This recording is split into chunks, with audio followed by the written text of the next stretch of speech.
السلام عليكم ورحمة الله وبركاته. الحمد لله رب العالمين.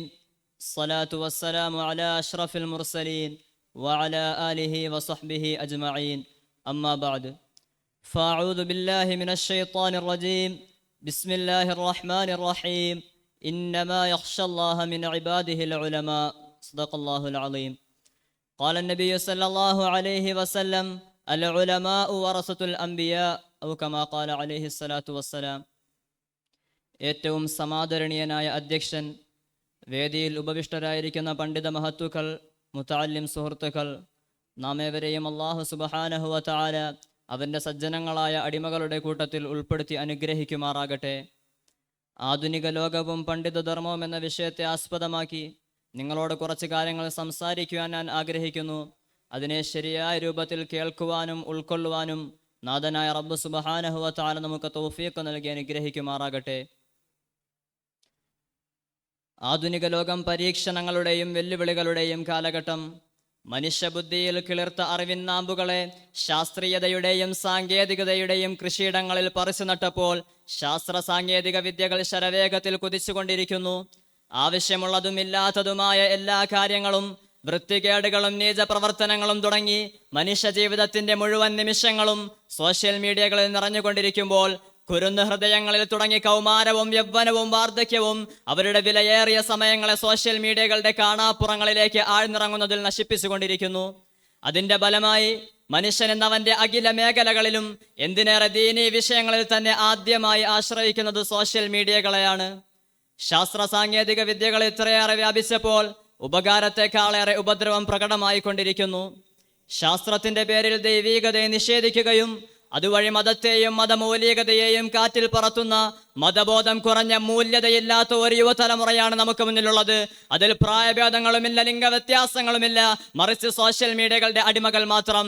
ഈ ഒരു സാഹചര്യത്തിൽ പണ്ഡിതരുടെ ധർമ്മം, അവരുടെ അല്ല നമ്മുടെ ഉത്തരവാദിത്വം എന്താണെന്ന് നാം മനസ്സിലാക്കണം. അല്ലാഹു സുബ്ഹാനഹു വ തആല പരിശുദ്ധമായ ഖുർആനിൽ കൂടി പറയുന്നു: ഇന്നമാ യഖ്ശല്ലാഹ മിൻ ഇബാദിഹിൽ ഉലമാ. അല്ലാഹു തആല അവന്റെ അടിമകളിൽ നിന്നും ഭയപ്പെടുന്നത് ദീനിന്റെ ഉലമാക്കൾ മാത്രമാണ്. റസൂലുള്ളാഹി സ്വല്ലല്ലാഹു അലൈഹി വസല്ലമ തങ്ങൾ പറയുകയുണ്ടായി: അൽ ഉലമാ വറസത്തുൽ അംബിയാ. പ്രവാചകന്മാരുടെ, അംബിയാക്കളുടെ അനന്തരാവകാശികളാണ് ഉലമാക്കൾ. അതെ, ദീനിന്റെ പ്രബോധനവുമായി ജാഹിലീങ്ങളും നിഷേധികളുമായ ജനതയിലേക്ക് അവർ പുറപ്പെട്ടപ്പോൾ എന്തെല്ലാം ബുദ്ധിമുട്ടുകളും പ്രയാസങ്ങളും സഹിക്കേണ്ടിയും അതിജീവിക്കേണ്ടിയും വന്നോ, ആ ബുദ്ധിമുട്ടുകളും പ്രയാസങ്ങളും എല്ലാം പ്രവാചകന്മാരുടെ അനന്തരാവകാശികളായ പണ്ഡിതരായ നാം ഓരോരുത്തരും സഹിക്കേണ്ടതും അതിജീവിക്കേണ്ടതുമുണ്ട്. കാരണം അവർ സമ്പത്തോ പ്രതാപമോ അധികാരമോ അല്ല അനന്തരാവകാശമായി നേടിയെടുത്തത്, മറിച്ച് വലാകിൻ വറസുൽ ഇൽമ, അവർ അല്ലാഹുവിന്റെ പ്രകാശമായ പരിശുദ്ധമായ ഇൽമിനെയാണ് അനന്തരാവകാശമായി നേടിയെടുത്തത്. പ്രിയപ്പെട്ട പണ്ഡിതരെ, ഈ സാഹചര്യത്തിൽ നാം എന്താണ് ചെയ്യേണ്ടത്? അതെ, നമുക്ക് 3-4 കാര്യങ്ങൾ ചെയ്യുവാൻ സാധിക്കും. നാം ആ ഉത്തരവാദിത്വം ഏറ്റെടുക്കാൻ തയ്യാറാവുകയാണെങ്കിൽ ഇൻഷാ അല്ലാഹ് ഈ അവസ്ഥയ്ക്ക് മാറ്റം വരുത്തുവാൻ നമ്മെ കൊണ്ട് സാധിക്കുക തന്നെ ചെയ്യും. അതിലൊന്നാമത്തേതും ഏറ്റവും പ്രധാനപ്പെട്ടതും, നമുക്ക് കിട്ടിയ വിജ്ഞാനത്തെ, നമുക്ക് കിട്ടിയ അറിവിനെ നാം സംരക്ഷിക്കാൻ തയ്യാറാകണം. നാം എങ്ങനെയാണ് സംരക്ഷിക്കുക? പരിശുദ്ധ ഖുർആനിന്റെയും സുന്നത്തിന്റെയും മൂല്യങ്ങൾ ചോർന്നു പോകാതെ അത് മറ്റുള്ളവർക്ക് പഠിപ്പിച്ചു കൊടുക്കുവാൻ സാധിക്കും. അല്ലാഹു സുബ്ഹാനഹു വ തആല നബി തങ്ങളോട് പറഞ്ഞില്ലേ: യാ അയ്യുഹർ റസൂലു ബല്ലിഗ് മാ ഉൻസില ഇലൈക മിർ റബ്ബിക് വഇൻ ലം തഫ്അൽ ഫമാ ബല്ലഗത റിസാലത. അല്ലയോ പ്രവാചകരെ, നാം അങ്ങയിലേക്ക് അവതരിപ്പിച്ചതിനെ, നാം അങ്ങയിലേക്ക് ഇറക്കി തന്നതിനെ അങ്ങ് മറ്റുള്ളവരിലേക്ക് എത്തിച്ചു കൊടുക്കുക. അതെ, നാം നമുക്ക് കിട്ടിയ വിജ്ഞാനത്തെ, അതിനെ പരിപൂർണമായ രീതിയിൽ, അതിനെ ശരിയായ രൂപത്തിൽ മറ്റുള്ളവർക്ക് എത്തിച്ചു കൊടുത്തുകൊണ്ടിരിക്കണം. രണ്ടാമതായി, ജനങ്ങളെ, യുവത്വങ്ങളെ കാലത്തിനനുസരിച്ച് ബോധവൽക്കരിക്കണം.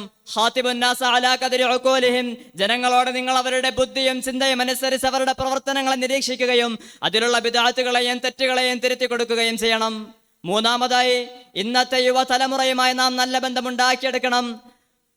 അവരുടെ സോഷ്യൽ മീഡിയ ഉപയോഗങ്ങളെ പരിപൂർണമായി എതിർക്കാതെ അതിനെ ശരിയായ ദിശയിലേക്ക് തിരിച്ചുവിടുകയും അവരുടെ വിദ്യാഭ്യാസ പുരോഗതികളിൽ മാർഗനിർദ്ദേശങ്ങൾ കൊടുക്കുകയും ചെയ്യുന്നതിലൂടെ അവരിൽ സൗഹൃദ മനോഭാവം വളർത്തിയെടുക്കുവാൻ നമുക്ക് സാധിക്കും. നാലാമതായി, സാമൂഹിക പ്രശ്നങ്ങൾക്ക് നേരെ നാം കണ്ണടയ്ക്കാതെ സമചിത്തതയോടുകൂടി അതിൽ സജീവമാവുകയും അവരുടെ പ്രയാസങ്ങളിൽ, അവരുടെ ഒറ്റപ്പെടലുകളിൽ അവരുടെ ബുദ്ധിമുട്ടുകളിൽ ഒരു താങ്ങായി, തണലായി, സാന്ത്വനമായി അവരെ ചേർത്ത് പിടിക്കുവാനും നമുക്ക് സാധിക്കണം. ഉദ്ഉ ഇലാ സബീലി റബ്ബിക ബിൽ ഹിക്മതി വൽ മൗഇദത്തിൽ ഹസന. നാം അവരുടെ ഗുണകാംക്ഷികളാകണം, വിമർശകരാകരുത്. നാം അവരുടെ സ്നേഹിതരാകണം, വെറുക്കരുത്. കാരണം റസൂലുള്ളാഹി സ്വല്ലല്ലാഹു അലൈഹി വസല്ലമ തങ്ങളോട് അല്ലാഹു പറഞ്ഞത് ഫബിമാ റഹ്മത്തിൻ മിനല്ലാഹി ലിൻത ലഹും. അല്ലാഹുവിന്റെ റഹ്മത്ത് കൊണ്ട് അവരോട് മയം കാണിക്കണേ. വലൗ കുൻത ഫല്ലൻ ഗലീദൽ ഖൽബി ലൻഫല്ലു മിൻ ഹൗലിക്. ഇനി അങ്ങ് ഹൃദയ കാഠിന്യതയോടുകൂടി പരുക്കൻ സ്വഭാവമുള്ളവരായി മാറുകയാണെങ്കിൽ അങ്ങയിൽ നിന്നും അവർ അകന്നു പോകുന്നതാണ്.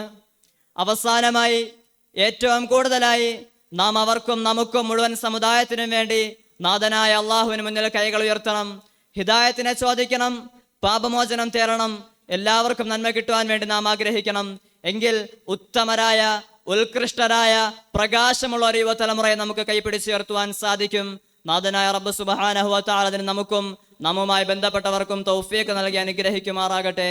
വാഖിറു ദഅവാനാ അൽഹംദുലില്ലാഹി റബ്ബിൽ ആലമീൻ. അസ്സലാമു അലൈക്കും വറഹ്മത്തുള്ളാഹി. നറുക്കെടുപ്പിന് വേണ്ടി കടന്നു വരുന്നു അവസാന മത്സരാർത്ഥി ചെസ് നമ്പർ 485